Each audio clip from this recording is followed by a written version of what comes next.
Hello student, आज का article का टॉपिक है environmental factors determining height of children. इसको आप कनेक्ट कर पाएंगे जीएस टू सोशल जस्टिस के टॉपिक से। टॉपिक है issues relating to development and management of social sector services relating to health, education and human resources. इसे आज के आर्टिकल के एनालिसिस को आप कनेक्ट कर पाएंगे। बेसिकली आज का आर्टिकल रिवॉल्व करेगा अराउंड एनवायरमेंट।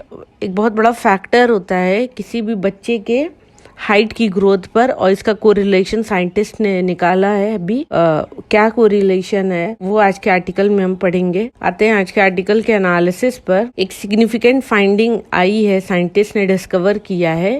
उसमें उन्होंने देखा कि इन्वायरमेंटल फैक्टर एक बहुत बड़ा रोल प्ले करता है जेनेटिक वेरिएंट्स में और डिटरमाइन करता है बच्चों की हाइट को लो एंड मिडिल इनकम कंट्रीज। और ये ऑपोजिट है, कंट्रास्ट में है यूरोपियन नेशंस के, जहां पर जेनेटिक एस्पेक्ट जो है वो प्रीडोमिनेट करते हैं इन रेगुलेटिंग चाइल्डहुड हाइट। तो ये जो भी फाइंडिंग्स हैं फिर वो सिर्फ लो मिडिल इनकम कंट्रीज में लगेंगी, यूरोपियन नेशन मतलब डेवलप्ड कंट्रीज में नहीं लगेंगी। ये स्टडी कैरी आउट हुई थी by Hyderabad based centre for cellular and molecular biology CSIR CCMB, और इसके साथ और भी बहुत सारे नेशनल और इंटरनेशनल इंस्टीट्यूशंस मिलकर काम किए थे। और रिसेंटली रिपोर्ट पब्लिश हुई थी नेचर कम्युनिकेशन में, एक जनरल है। उसमें ह्यूमन हाइट, इंसानों की जो हाइट है होती है वो स्ट्रांगली इन्फ्लुएंस होती है फिक्स जेनेटिक और वेरिएबल जो एनवायरमेंटल फैक्टर्स होते हैं उससे। फिक्स जेनेटिक मतलब अपने पेरेंट्स से, जो भी उनके पेरेंट्स होंगे, मम्मी पापा, उनसे आई होगी। और दूसरा फैक्टर है एनवायरनमेंट। ये भी एक बहुत बड़ा फैक्टर होता है चिल्ड्रन की हाइट से, और इसका कोरिलेशन मिला है। ऑथर जो थे स्टडी के, उन्होंने नोट किया कि जो कंट्रीब्यूशन है मॉडिफाइबल एपिजेनेटिक फैक्टर, जो चेंज होता है, जो इन्वायरमेंट है, जीन और इन्वायरमेंट का जो कनेक्शन है उसे एपिजेनेटिक फैक्टर कहते हैं। और उसमें क्या कनेक्शन है वो देखते हैं। अभी तक वो अंडर एक्सप्लोर्ड रहा है, उस पर ज़्यादा रिसर्च नहीं हुई है।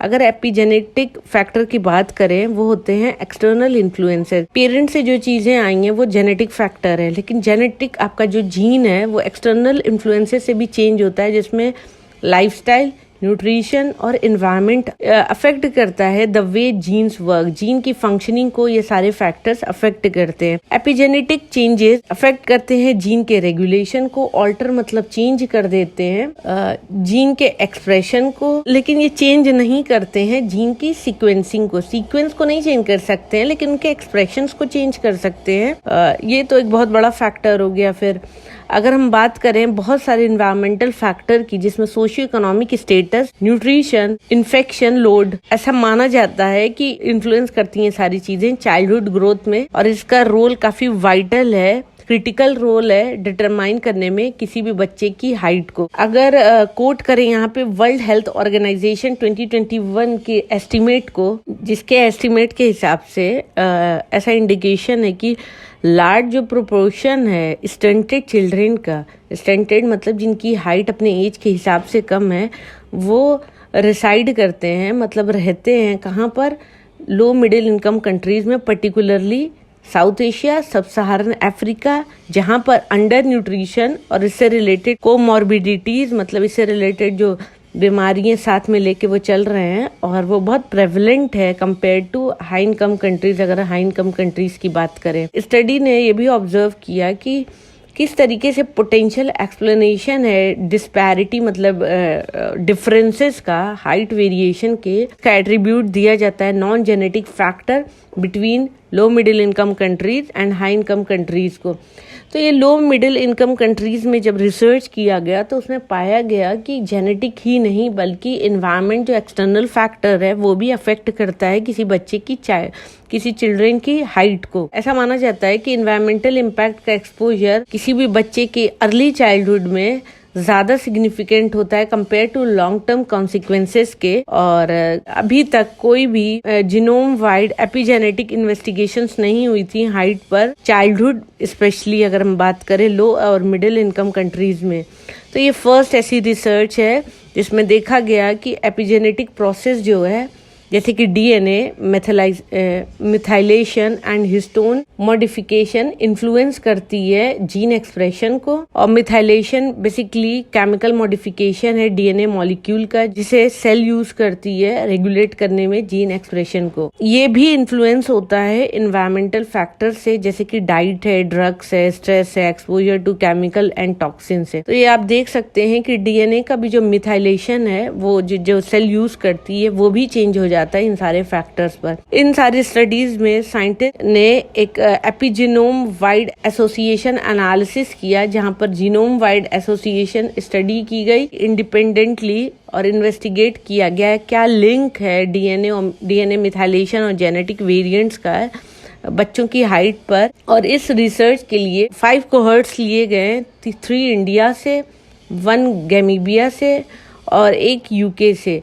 साइंटिस्ट ने पाया कि एक रॉबस्ट एसोसिएशन है, एक अच्छा खासा स्ट्रॉन्ग एसोसिएशन है methylation SOC3 gene and height in children from low and middle income countries, और वो रेप्लिकेट करती है हाई इनकम कंट्रीज कोहर्ट में। लेकिन इसका जो इफेक्ट होता है हाई इनकम कंट्रीज में वो काफी कम होता है अगर कंपेयर करें इसका लो या मिडिल इनकम कंट्रीज से।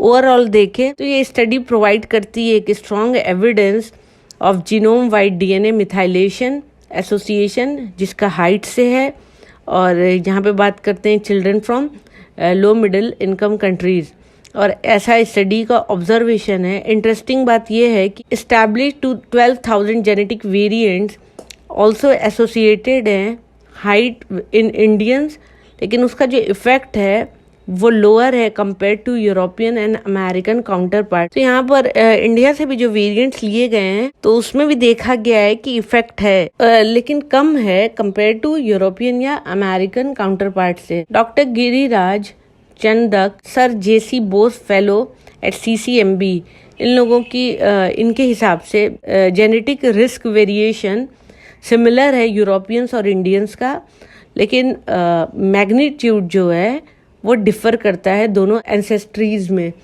तो ये आप देख सकते हैं कि इंडिया मिडिल इनकम कंट्रीज में आता है, डेवलप्ड कंट्रीज नहीं है, लेकिन यूरोप और इंडिया में कुछ खासा फर्क नहीं है, बहुत थोड़ा ही बहुत फर्क है। लेकिन अगर बात आती है एंसेस्ट्रीज की तो वहां पे थोड़ा फर्क देखने को मिला है। जेनेटिक रिस्क की अगर हम बात करें तो ऐसा लगता है कि वो मॉडिफाई हो सकता है due to environmental factor children's में, और यहाँ पे बात है लो मिडिल इनकम कंट्रीज की। अगर एनवायरमेंटल फैक्टर की बात करें तो वो ट्रिगर करता है एपिजेनेटिक प्रोसेस चिल्ड्रंस में लो एंड मिडिल इनकम कंट्रीज में, लेकिन ये डिफरेंट है इंडियंस में। मतलब और जो लो और मिडिल इनकम कंट्रीज है और इंडियंस की जो चिल्ड्रंस है उसमें जो एपिजेनेटिक फैक्टर है वो अलग अलग है, और ये कुछ खास इन्फ्लुएंस नहीं करता है ये epigenetic regulation of height European children में। तो ये था आज का आर्टिकल का एनालिसिस। इससे आप समझ सकते हैं कि डाइट, न्यूट्रिशन और इन्वायरमेंट फैक्टर काफी इम्पोर्टेंट हो जाता है चिल्ड्रंस के लिए, उनके मेंटल हेल्थ, और अब तो एविडेंस आया है हाइट के लिए भी काफी इम्पोर्टेंट है। अगर किसी बच्चे को ये सारी चीजें सही से मिलती हैं